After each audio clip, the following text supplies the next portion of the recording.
안녕하세요. 저는 지금 항공 촬영업을 진행을 하고 있는 김대영이라고 합니다. 개인 사업자로서 이제 플라이바이라고 명칭을 붙인 개인 사업체를 운영 중이고요. 항공 촬영업이라는 것 자체가 이제 법적으로 좀 규제가 되어 있는 것도 많고 어, 합법적으로 진행을 하기 위해서 이제 사업 등록이라던가 이제 자동차를 운전하기 위해서 우리가 자동차 보험을 들듯이 이제 드론 보험이라는 것도 법적으로 1년마다 가입을 하고 비용도 지불을 하고 이제 그런 절차를 거쳐서 진행을 해야 되는 부분들이 있었고요. 뭐 그냥 간단하게만 설명드리면은 저는 이제 뭐 보이실지는 모르지만 이런 식으로 영화와 드라마 작품에 대해서 이제 항공 촬영 이제 뭐 드론 촬영 업으로 그런 파트로 해가지고 어, 지금 참여를 해 왔고요. 지금도 계속 진행 중에 있습니다. 일단은 강의 일정 자체를 간략하게 설명을 드리면 이제 제가 왜 드론 촬영을 시작하게 됐는지와 항공 장비 실질적으로 일단 저도 오늘 오후에 속초 쪽 업무가 있어서 지금 장비 가져온 김에 제가 한번 가져와 봤거든요. 이따가 한번 그것도 한번 설명을 드릴 거고 운용 방법 시연 같은 경우에는 사실 제가 좀 일정이 타이트해서 여기 고양시 이 부지에 대해서 비행 허가와 항공 촬영 허가를 신청을 못 했어요. 연락을 받아서 신청을 하려고 했는데 이제 기간이 소요되는 부분들이 어쩔 수 없이 있다 보니까 드론 원스톱이라는 정부 사이트에서 저희가 이제 민원 신청하듯이 제가 이 주소지에서 몇 날 며칠에 비행을 할래요라고 이렇게 비행 허가, 촬영 허가 두 가지를 신청하는 게 있는데 뭐 당연히 여기 재학 중이신 것 같은 분들이셔서 아실 테지만 당장 내일 비행하고 싶다고 신청을 못 해요. 비행 허가는 3일, 항공 촬영 허가는 4일 정도 소요가 되고 그런 절차가 있기 때문에 저는 어쨌든 불법적으로는 업무를 진행하지 않는다는 설칙이 있기 때문에 시연은 못 해드릴 것 같고 장비 소개 정도만 간략하게 드리겠습니다. 그리고 마지막으로는 드론 촬영을 진행을 하면서 제가 뭐 어쨌든 쫌쫌따리 현장 사진이나 영상들 그리고 어떻게 흘러가는지 업무 환경 자체가 그런 거를 좀 참고하실 수 있도록 저도 설명을 좀 덧붙여 드리긴 할 텐데 이런 업무 환경이구나라고 러프하게 생각하실 수 있는 그런 좀 자료들을 가져왔어요. 일단은 제가 드론 촬영을 시작한 계기 자체는 이제 제 필모에도 양력 간단하게 적어놓은 곳에도 있었지만 저는 이제 건국대학교의 영화학과 연출 전공을 졸업을 했고 해당 학과를 졸업을 하고 재학을 하면서도 촬영업을 하는 게 제 메인 전공이었어요. 그래서 드론 촬영이라는 것도 사실 실질적으로 사업을 영위한 것도 얼마 안 됐어요. 23년도 4월쯤. 사실 드론 촬영이라는 게 막 그렇게 막 거창하거나 이런 게 아니에요. 저의 입장에서는 여러분의 입장은 또 모르겠습니다만 제 입장에서는 비행체 위에 카메라가 올려진 하나의 촬영할 수 있는 방법 중에 하나인 거예요. 제 입장에서는. 우리가 카메라를 가지고 이제 촬영을 한다고 하면 되게 흔하게 그냥 손으로 들고 찍거나 뭐 삼각대 위에 이렇게 올려서 찍거나 아니면 뭐 요즘 많이 쓰시죠 짐벌이라고 하는 그런 기기 위에다 올려서 찍거나 뭐 달리 위에 올라간다던가 짐이 집 위에 올라간다던가 이런 식으로 카메라가 움직일 수 있는 모든 움직임 매개체를 어 여러 가지 보실 수도 있고 직접적으로 행하실 수도 있는데 이제 그런 것들 중에서 이제 드론 촬영 드론이라는 것도 제 입장에서는 그냥 그 중에 한 개인 거죠. 근데 이제 그런 거를 하게 되면서 이제 조금 더 드론 촬영 쪽에 특화를 줄 수밖에 없었어요. 왜냐면은 실질적으로 많이 사용하는 거는 센서 드론. 뭐 어쨌든 요즘은 FPV 커스텀 기체들도 다 센서 드론의 일환이긴 하잖아요. 어쨌든 센서라는 게 안 들어갈 드론이 없으니까 가속도계, 뭐 지작에, 뭐 위치 센서 등등 다 들어가잖아요. 솔직히 그걸 우리가 무시하고 매뉴얼로 아크로 모드로 에어 모드로 비행을 한다라는 조건을 붙이기 때문에 뭐 센서 드론이 아닌 뭐 커스텀 드론, FPV 드론 뭐 이런 식으로 얘기를 하는 거고, 그런 식으로 생각을 해봤을 때 센서 드론도 엄청 많이 사용을 하는 편이긴 해요. 옛날에는 반반 정도 50대 50이라고 치면은 요즘은 한 8대 2 정도 이렇게 진행을 하고 있거든요.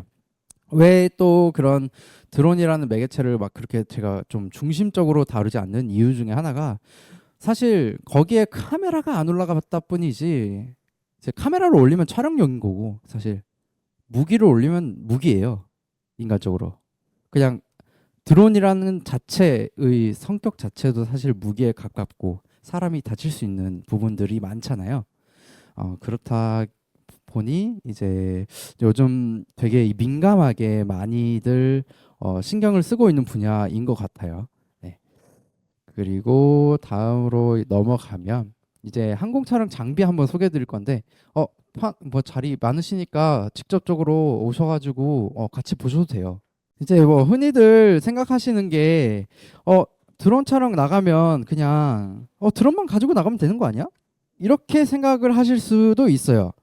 근데 말했다시피 저희는 드론 촬영이라는 걸 하면서 이제 매개체가 메인 장비가 드론이 아니라 이제 카메라, 이제 촬영이잖아요. 그리고 촬영이라는 거는 혼자서는 안 하거든요, 사실. 왜 그러냐면은 드론이라는 게 사실 내가 혼자 보고 내가 알아서 찍고 하는 건 취미의 영역이에요. 내 자기 만족이고. 근데 이제 이거를 비용을 내가 받고 내가 원하는 대로 찍는 게 아닌, 나를 부르고 내가 어떻게 찍어줬으면 좋겠다라고 이야기를 하는 니즈가 있는 클라이언트들에게는 그 사람이 저를 부른 이유가 있기 때문에 실질적으로 그 사람과의 커뮤니케이션도 되게 중요하거니와, 그 사람이 우리가 말로 소통하는 과정에서는 되게 오류점이 많아요. 사람의 머리는 생각하는 베이스도 다 다르고,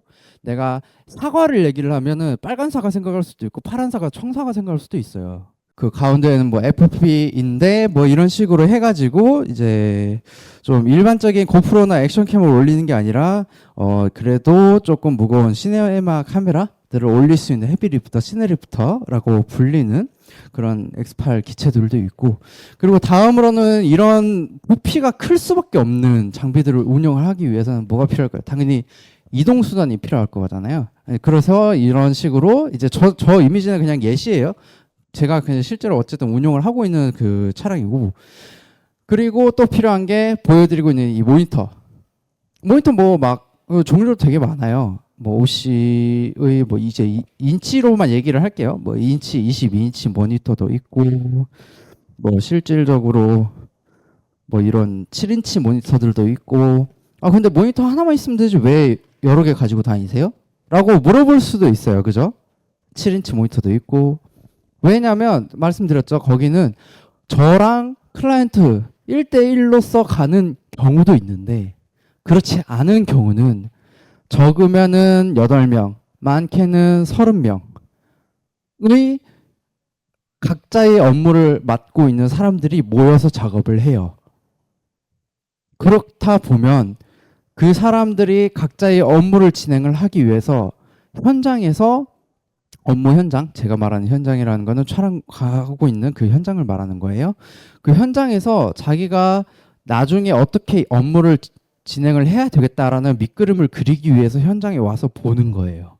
근데 그 보이는 것도 본인의 업무 입장에서는 되게 중요한 과정이기 때문에 이제 와서 뭐 보게 되는 거고요. 그리고 이제 당연하게도 이런 전자제품들을 사용하기 위해서는 배터리가 필요하죠.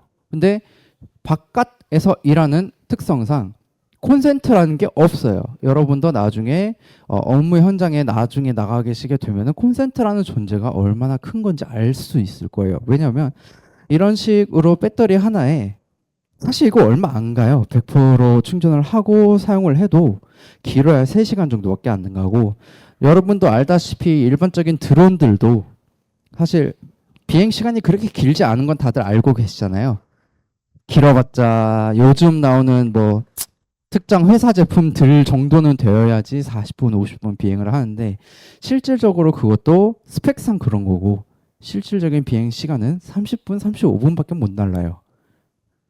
그런데 30분, 35분 날아가지고 하루를 혹은 몇 일을 운용을 계속 해야 되는 상황이면 파워뱅크라는 것도 되게 필수적일 수밖에 없고 배터리도 뭐 하나 풀세트로 사면 요즘 3개씩 주잖아요. 3개? 턱도 없죠. 더 있어야죠. 뭐 그렇게 여러 개를 사기도 하고 그리고 또 하나 필요한 게 뭐냐면은 여러분은 모르실 수도 있어요. 이건 영상 쪽에서는 되게 흔하게 사용하는 거예요. 무선 영상 송수신기라고 내가 예를 들어서 지금 저 카메라를 예로 들게요. 선이 나열이 되어 있으면 굉장히 걸끄럽기도 하거니와 위험할 수도 있어요. 사람이 걸려서 넘어질 수도 있고 장비가 당겨져서 넘어질 수도 있고 이런 위험이 있기 때문에 그리고 그런 선들은 조금 뭐라고 표현을 해야 되냐면은 이슈가 있죠. 그 한계가 있어요. 10m, 20m, 길게는 50m. 그 선이라는 무게도 만만치가 않고 그 한계점이 명확한데 무선 영상 송수신기를 사용을 하면은 이제 그런 제약점이 없어지고 조금 더 자유롭고 안전하게 운영을 할 수 있는 거죠.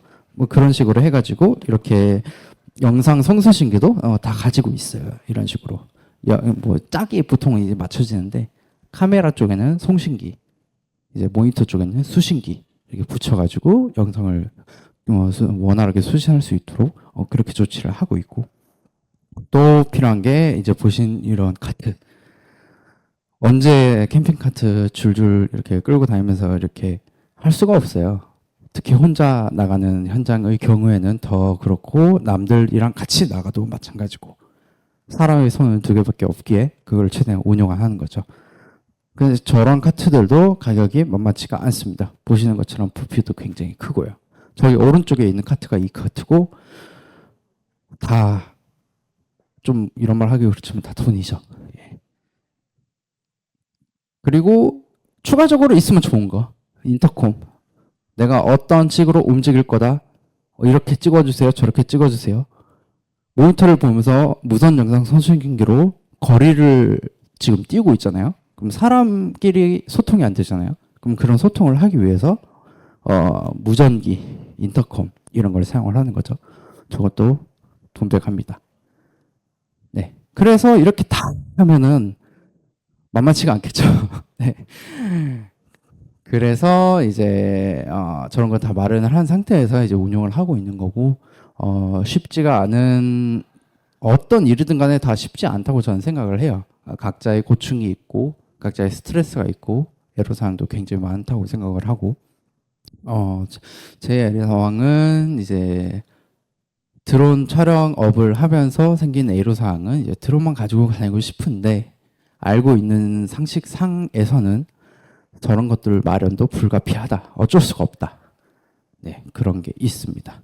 그리고 뒤에는 이제 현장 사진들이랑 뭐 영상들 이렇게 좀 준비를 해봤는데 자유롭게 뭐 보시면서 이렇게 질문하시고 싶은 거 이렇게 질문을 하셔도 되고 뭐 이런 거 같은 경우는 지금 이렇게 여기 앞에 앉아 있죠? 이거 뭐겠어요? FPV 날리고 계시는 거예요 지금 사극에서. 그리고 여기는 이제 저희 지금 더 보이시는 더 큰 모니터 이거 지금 모니터 2개 붙어 있죠? 네. 이런 식으로 연출자랑 조감독이랑 스크립터라고 하시는 분 이렇게 해가지고 이 테이블 앞에다 앉아가지고 이 큰 모니터 2-3개 설치해놓고 영상을 계속 보고 있는 거예요. 요즘은 카메라 한 대로 드라마 영화 안 만듭니다. 기본적으로 투캠 카메라 2대 들어가고요. 많게는 5대, 적게는 뭐 한 3대 정도 그렇게 동시적으로 운영을 하긴 해요. 네. 그리고 뭐 이거 좋아요. 네. 뭐 이런 식으로 해가지고 계속 모니터링도 하고 내가 어떻게 조작을 하냐에 따라서 화면을 계속 지속적으로 보면서 모니터링을 하고 작업을 하는 거죠. 뭐 이런 식으로도 그렇고 안나라 스노마나라 웹툰 아시죠? 네, 웹툰이 작년 재작년쯤에 넷플릭스에서 이제 드라마로 제작이 됐는데 이제 거기 현장에서도 이제 저도 계속 업무를 진행을 했었고 그리고 이것도 재작년이죠. 인스파이어 3 나오기 전이에요. 스위트 온 2, 3 시즌 2랑 3랑 동시 제작하면서 이렇게 작업을 했었고 이거 같은 경우는 동영상인데 혹시 동영상 재생이 될까요? 뭐 이거는 또 제가 생각하는 뭐 이제 좀 다양한 카메라들이 투입된 그 한순간을 위해서 그런 카메라인데 네, 거기 재생 버튼 왼쪽 아래에 눌러주시면 되거든요. 네, 뭐 이런 식으로. 저는 저 당시에는 이제 저 트럭이 지금 지미집 같은 걸 하나 달고 있잖아요. 저걸 이제 암카라고 표현을 하는데 그 암카의 짐벌을 조정하던 상황이었고요. 저 앵글을 지금 잡고 있는 거죠. 타이트하게 해가지고 이제 실질적으로 그 차를 갖다 때려 박아버리는 거예요. 사람은 없이. 나중에 CG로 심는 거고 지금 이 화면은 이제 RC카라고 좀 큰 RC카가 있어요. 이 박스만한 그러니까 RC카 위에다가 시네마를 올릴 수 있는 짐벌을 올려서 이제 그 RC카를 조종하는 사람과 그 짐벌을 조종하는 사람 이렇게 둘이서 분야를 나눠서 이렇게 찍은 화면인 거예요. 그리고 다음 것도 그건데, 네, 얘도 아마 재생이 되네요. 다행이다. 이것도 뭐 이런 식으로 뭐 여기 나와 있는 것들도 다 이제 특수효과 쪽인 거고요. 이렇게 비 뿌리는 거예요. 비. 비도 뿌리고 이제 크레인 같은 것들로 해가지고 이제 이 줄로 이 무게를 연동을 해놓고 이제 그 다음 장면을 찍고 있는 거죠. 이제 차가 굴러 떨어지는 그런. 이제 이거를 드론이 쭉 따라가서 이제 찍고 있는 거죠. 이렇게. 뭐 크게는 이런 되게 큰 셋업을 하고 찍는 경우도 되게 많고 작게는 또 작게 하시는 경우도 많고 근데 그런 환경에서도 어쨌든 이런 식으로 제일 기본적인 세팅으로지만 그 이상으로도 세팅을 해서 업무를 진행을 하시는 거죠. 저도 이 정도 장비를 가지고 다니는 건데 차가 좀 작아요. 근데 저런 식의 환경은 이제 여러 보시다시피 탑차들밖에 답이 없죠. 아니면 스타렉스, 스타리아 뭐 이런 식으로. 네.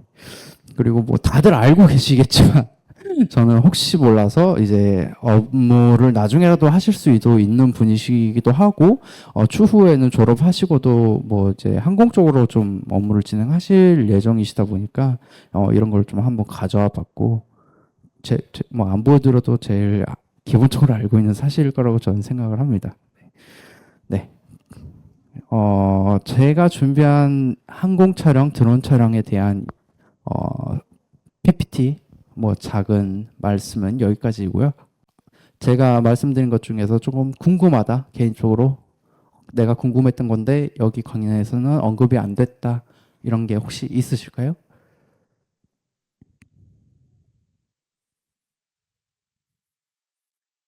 궁금했던 걸 얘기를 해줬다고요?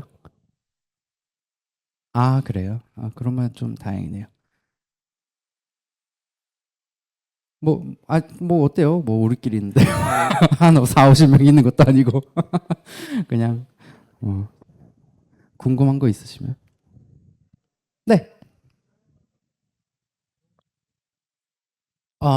좋은 말씀인데 우리는 항상 인생에 대해서 되게 백업이라는 걸 중요하게 생각을 해야 된다고 생각해요. 저는 이제 이게 내가 생각하던 게 안 됐을 때의 어떤 행동을 취할지를 대비를 해야 되는 게 기본이라고 생각하거든요. 특히나 이제 업무 쪽으로는.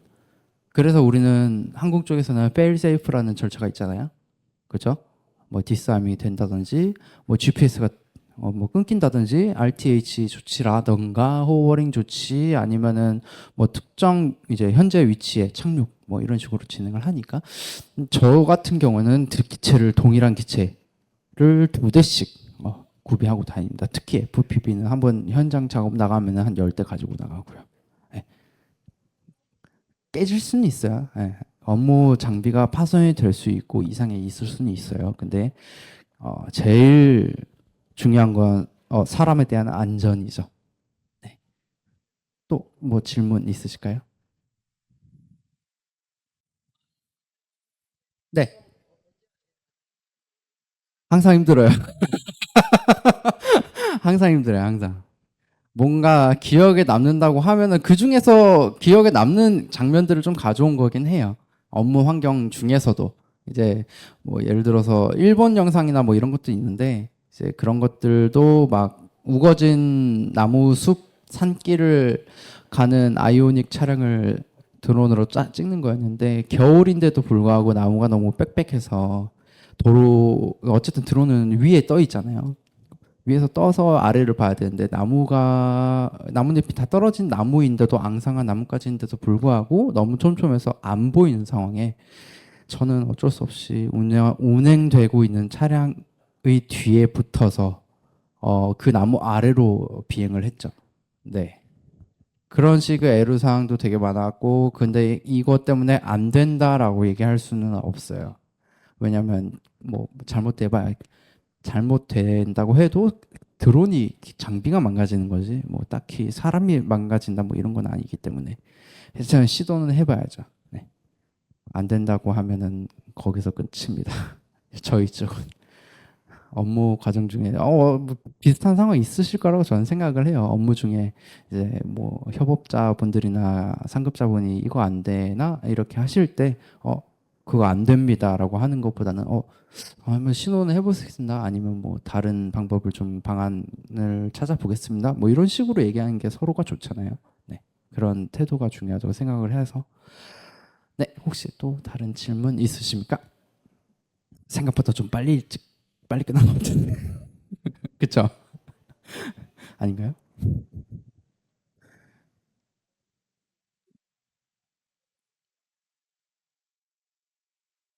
아니에요? 네? 아, 괜찮아요? 아, 근데 두 분 한 분씩 질문을 주셔가지고, 네. 뭐,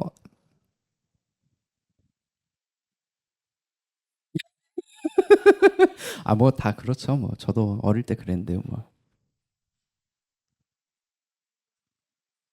아, 찍은 것 중에 인상에 남는 거요? 찍은 것 중에 인상에 남는 거. 이게 대회비라서 나가진 않았는데, 그, 최근에 그 미국 쪽을 한번 다녀왔어요. 그 SK 플랜트 쪽 공장인데 이제 그쪽의 회사로 세워진 배터리 공장이 하나 있는데 거기에 가서 좀 많이 인상이 깊었죠. 공장 시설이라던가 노동하시는 분들의 이런 거랑 이제 저희 입장에서는 촬영팀 입장에서는 처음 방문하는 시설물이기도 하고 이런 절차 어떻게 뭐 스텝 바이 스텝으로 해가지고 음, 제작이 되어지는 과정을 파악을 하면서 이렇게 촬영을 돼야 되는데 이제 그런 걸 세세하게 설명을 해주는 것도 되게 인상이 깊었고 제작 환경도 되게 좋았고 거기 공장이 조지아주에 있는 곳이었는데 계시던 임직원분들이 4천 명 정도였거든요. 거기에서 한 절반 2천 명 정도가 한국인이었던 아마 최근에 뉴스 한번 나왔던 그 이민국이 막 출동해서 뭐 한국인들을 구금했다? 거기였던 것 같은데 네, 뭐 운 좋게 뭐 직전에 저는 촬영 다 끝내고 나왔지만 아무튼 뭐 그런 곳이 되게 인상 깊었어요. 저는 좀 많이 힘들기도 했고 네, 감사합니다. 감사합니다.